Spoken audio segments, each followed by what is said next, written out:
Good evening, RENEWS English section is on air. I am Sona Tumanyan. The situation in Armenia continues to be tense tonight with a dramatic escalation in the government's conflict with the Armenian Apostolic Church. Lawyer Mihran Bogosyan said that early this morning, about 3,000 masked individuals stormed the headquarters of the Shirak diocese. It was revealed yesterday that criminal proceedings have been launched against the head of the diocese, Archbishop Mikhail Ajapahyan. The charges filed against him are severe, including making public calls to seize power, violate territorial integrity, and violently overthrow the constitutional order. Our report breaks it all down, step by step. The searches had started in Gyumri in the morning. However, law enforcement officers found Archbishop Mikhail Ajapahyan neither at the Diocese of Shirak nor at his home. Ajapahyan was in Echmiadzin to participate in a clerical assembly. NSS officers were also on the grounds of the Mother See. Surrounded by priests, the primate of the Diocese of Shirak listens to the charges brought against him.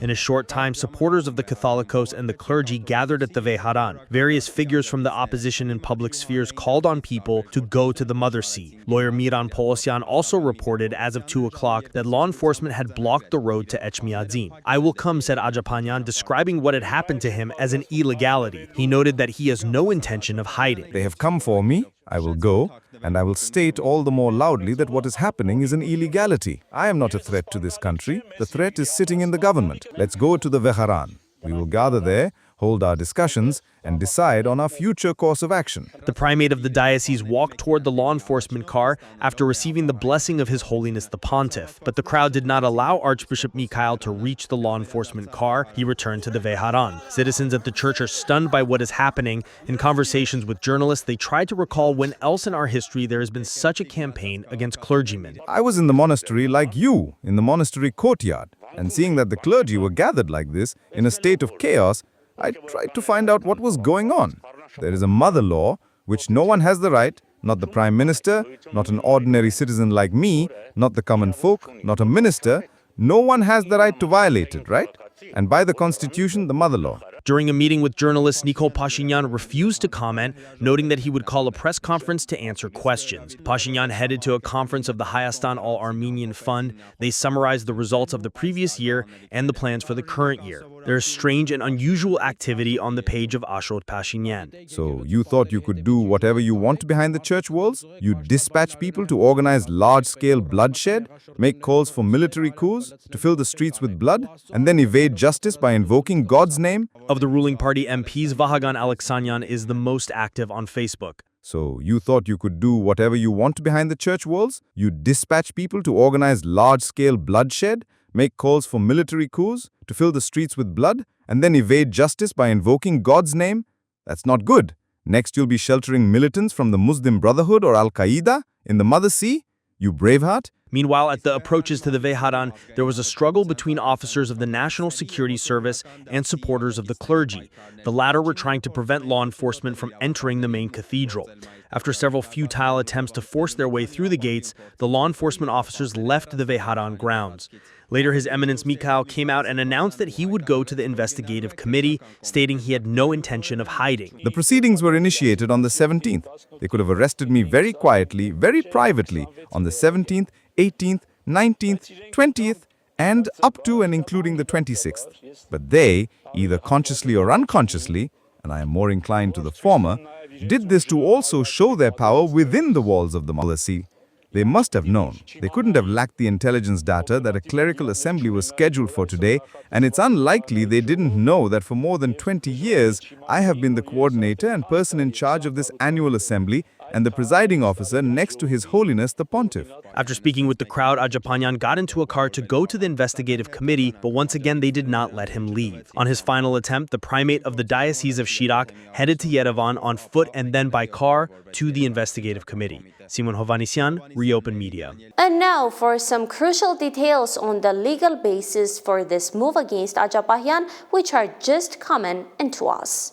I have called for a coup, not a seizure of power, but a coup. I have told the security services to save this country. In a statement released hours ago by the General Department of Investigation of Particularly Important Cases of the Investigative Committee, it is stated that during the pre-trial investigation of the criminal proceedings, a decision was made to initiate a public criminal prosecution against the primate of the Diocese of Chirac, Mikhail Ajapahian, under Article 422, Part 2 of the RA Criminal Code, for making public calls for the seizure of power and the violent overthrow of the constitutional order through the use of mass media, information, and communication technologies. And I said there must be a military coup, and after that I said again, there must be a military coup. But we didn't have an army. We didn't have a general staff who would take that necessary step for the salvation of statehood and Artsakh. The Prosecutor General's Office of the Republic of Armenia had reported yesterday that on June 17, 2025, criminal proceedings were initiated regarding Archbishop Mikhail Ajapahian's statements about carrying out a military coup in the country. The former chairman of the Chamber of Advocates, Ara Zorabayan, made a Facebook post late in the evening, noting, According to media publications, the primate of the Chirac Diocese,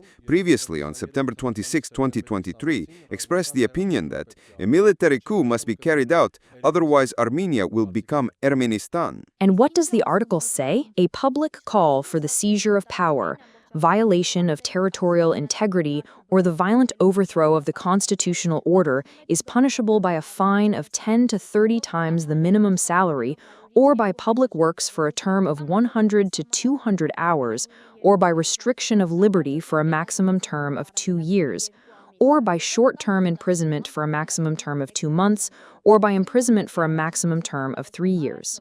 The act provided for in Part 1 of this article, committed through the use of publicly displayed works or mass media or information and communication technologies, is punishable by a fine of 20 to 50 times the minimum salary, or by public works for a term of 150 to 270 hours, or by restriction of liberty for a term of 1 to 3 years, or by short-term imprisonment for a term of 1 to 2 months, or by imprisonment for a maximum term of 2 to 5 years. Zorabayan had written that a team of lawyers is being formed for the defense of His Holiness Ajapahian. If an act can also be punished with a fine, it means its intensity is quite low, irrespective of whether its content is sharp, dangerous, etc. That will be clarified later. We all know that prosecution is initiated in the immediate aftermath, right? This means that we are now specifically dealing with criminal proceedings initiated a year and a half ago regarding a simply educational, spiritual speech. In what direction the government will use this, I am far from expressing an opinion at this moment. I am convinced that this is not the end of it. The political authorities are exceeding their constitutional powers, and in the process of exceeding them are also committing other crimes, specifically criminal prosecutions by direct order, and so on. We also spoke with Hasmik Hakopian, a member of the Civil Contract Party. People are saying, we are the business owners of those shops they wanted to smash according to the coup plan. They have probably taken the message from the 17th of the month as a basis. We can only raise our voice in protest as to why these actions have not been carried out until now, turning them into little bin Ladens over your heads. From a high-ranking cleric of the Armenian Church to an international terrorist, opinions and positions in the public political sphere remain extremely polarized. The ongoing situation in Armenia is drawing sharp reactions from neighboring Azerbaijan. According to Azerbaijani experts, Prime Minister Nikol Pashinyan is seen as being on the right path. However, their commentary takes a much harder line with addressing the header of the protest movement, Archbishop Bagrat Kalastanyan. These experts allege that the Archbishop was a participant in what they term the Azerbaijani genocide and assert that he belongs in a prison in Baku. Meanwhile, the war of narratives over the future of Nagorno-Karabakh is escalating on the diplomatic front. Azerbaijan's parliament is intensifying its campaign to control the story, this time by taking direct aim at lawmakers in the United Kingdom.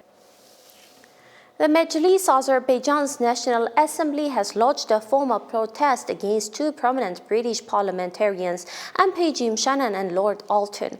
Their offense, in Baku's view, was advocating for the right of return for the ethnic Armenians who fled the Nagorno-Karabakh region. In a letter, the Azerbaijani MPs have put forward a claim that starkly contradicts the accounts of international observers and the refugees themselves. The letter alleges that following Azerbaijan's military offensive on September 19, 2023, no Armenian was forcibly displaced.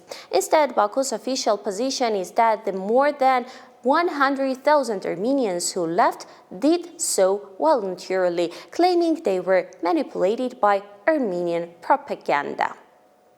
While political tensions simmer back home, Armenia's top diplomat, Foreign Minister Ararat Mirzoyan, is receiving a warm welcome in Beijing, signaling a pivot in foreign policy. During a meeting described as having a very good atmosphere, Chinese Foreign Minister Wang Yi praised the deep historical ties between the two ancient civilizations, citing the old Silk Road as a testament to their friendship.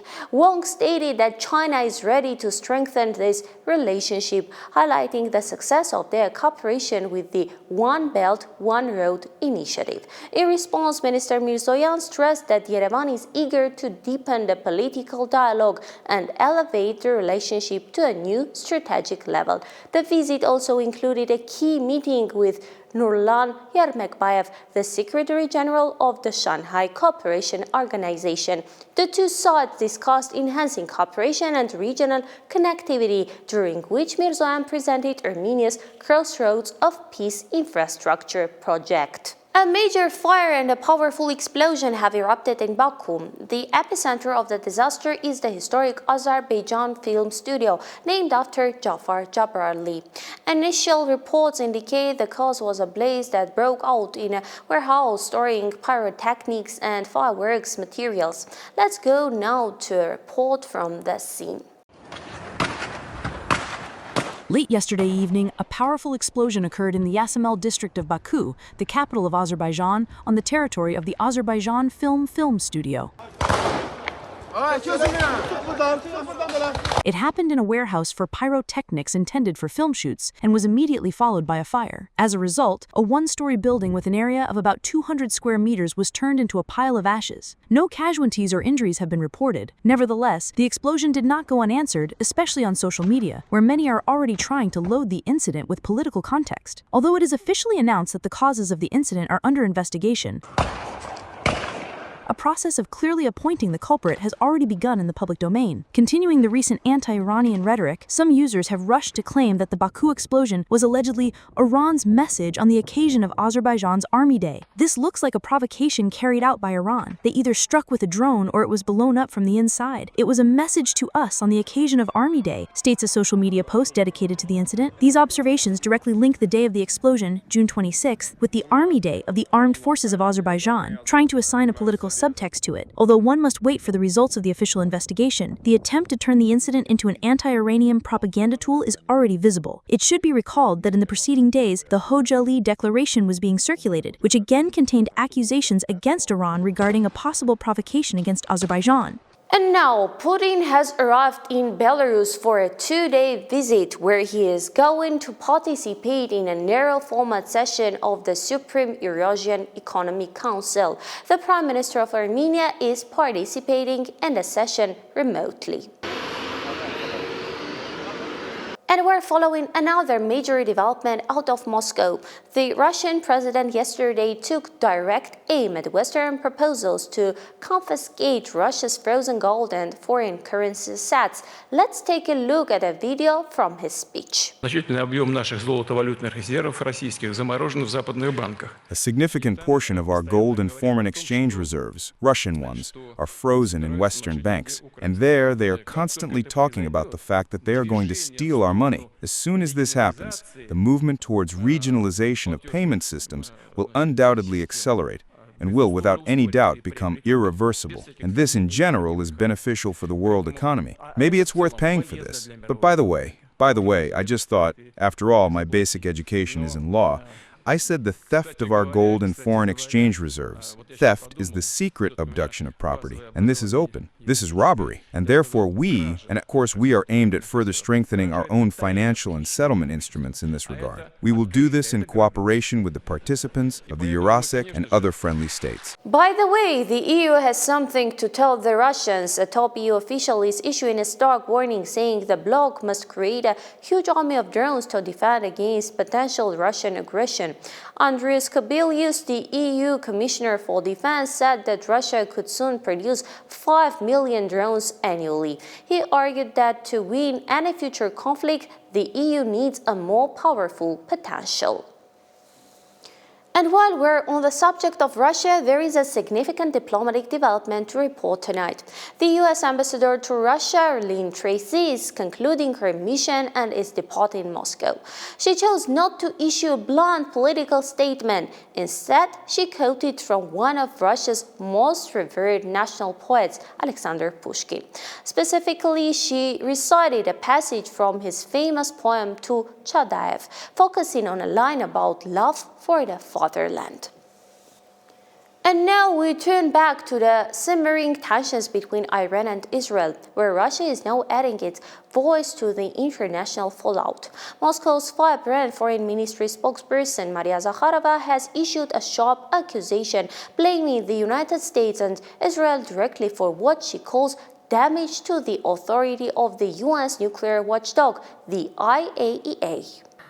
Тот факт, что иранские The fact that Iranian nuclear facilities, which are under the control of the IAEA, have become a target for American and Israeli missiles is a blatant challenge to the NPT system. Real obstacles have arisen for the implementation of the Comprehensive Safeguards Agreement concluded between the agency and Iran. The credibility of the global verification system of the agency, which was used as a source of information for planning the bombings, is in question. It is the United States and Israel that are responsible for the colossal damage to the IAEA's activities, no matter how they try to blame Iran for all the sins. It is unacceptable that the bombing of nuclear facilities should become, well, literally commonplace. This is exactly what, unfortunately, directly and indirectly, the Western media are trying to accustom us to. And some very new rhetoric from the very top of the Iranian regime as the war of words over last month's historic clash with Israel continues to escalate. Iran's supreme leader Ayatollah Ali Khamenei has issued one of his most forceful statements yet since Tehran's unprecedented drone and missile attack of Israel. Speaking to a domestic audience, he claimed, and I'm quoting directly, "The Zionist regime was almost crushed and destroyed by Iran's strikes despite all its noise and statements.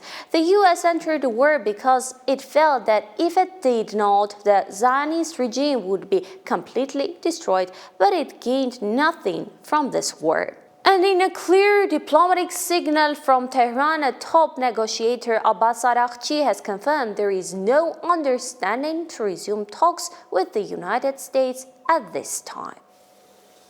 A phone call between the leaders of Iran and Azerbaijan has revealed a new and potentially explosive dimension to the shadow war between Tehran and Israel. During a conversation with his Azerbaijani counterpart Ilham Aliyev, Iranian President Masoud Pezeshkian called for a thorough investigation into intelligence suggesting that Israeli drones may have entered Iranian airspace from Azerbaijani territory. The sensitive request came during a call officially focused on de-escalating recent tensions in the Middle East and discussing prospects for cooperation between the two neighbors. In a stunning public admission, Israeli Defense Minister Israel Katz revealed that assassinating Iran's supreme leader Ayatollah Khamenei was a desired goal for Israel. "We wanted to eliminate Khamenei, but there was no practical opportunity," told Israel's Channel 13. When asked if such an operation would require a green light from the US, Katz was blunt, stating, "We don't need permission for these things." The comments mark one of the most direct public threats ever made by a high-ranking Israeli official against the head of the Iranian regime. And now to President Donald Trump, who is offering his own characteristically bold take on the recent NATO meeting. He wrote, "The NATO summit yesterday was great, the most united and effective in history. A fantastic day with incredible and caring leaders. The agreed upon 5% is giving NATO real power." And some news from CNN. Trump administration is actively discussing what would be a stunning policy shift toward Iran. The proposal, which is reportedly being debated within the administration, includes several dramatic components aimed at breaking the current statements. We're told the plan involves providing Iran with access to $30 billion to develop its peaceful nuclear program, easing sanctions and granting access to the other frozen Iranian assets, and the ultimate goal, bringing Tehran back to the negotiating table. A major development in the search for peace in Ukraine coming directly from Ankara. Turkey's President Erdogan has announced that President Donald Trump is willing to participate in peace talks to be held in Turkey. But according to Erdogan, there is one major condition. Russian President Vladimir Putin must also agree to join the negotiations. Erdogan stressed that Turkey's ultimate goal remains hosting a high-stakes meeting between the leaders to finally end the conflict in Ukraine. And let's turn for a moment to the President of France, Emmanuel Macron.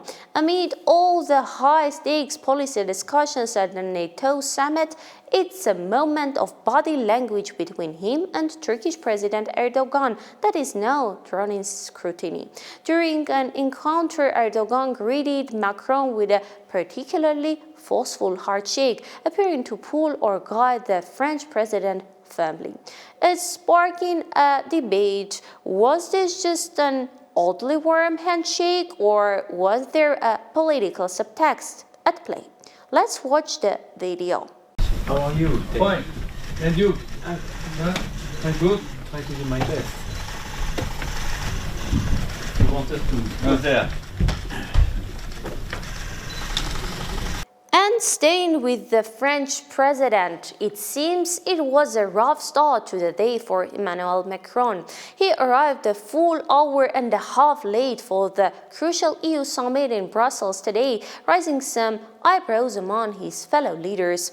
His tardiness didn't go unnoticed. The publication Euractiv was quick to highlight his late arrival, adding a rather personal observation, noting that Macron appeared noticeably disheveled. And now, from the corridors of power to the canals of Venice, where a different kind of takeover is underway, one involving private jets, A-list celebrities, and a price tag that could fund a small country.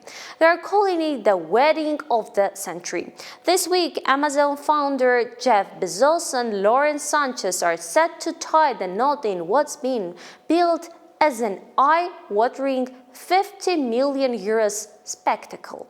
We're taking a 3-day extravaganza that was meant to transform Venice into a private playground for the global elite.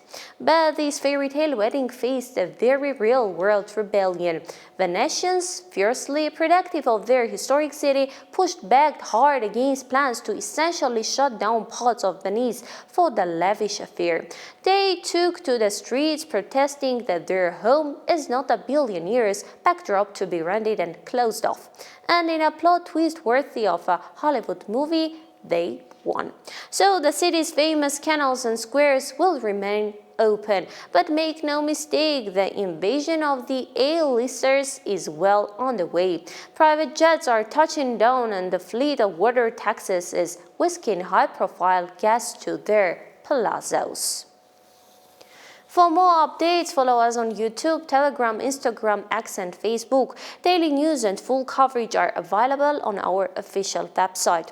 I'm Sona Tumanyan. Stay informed with RENEWS.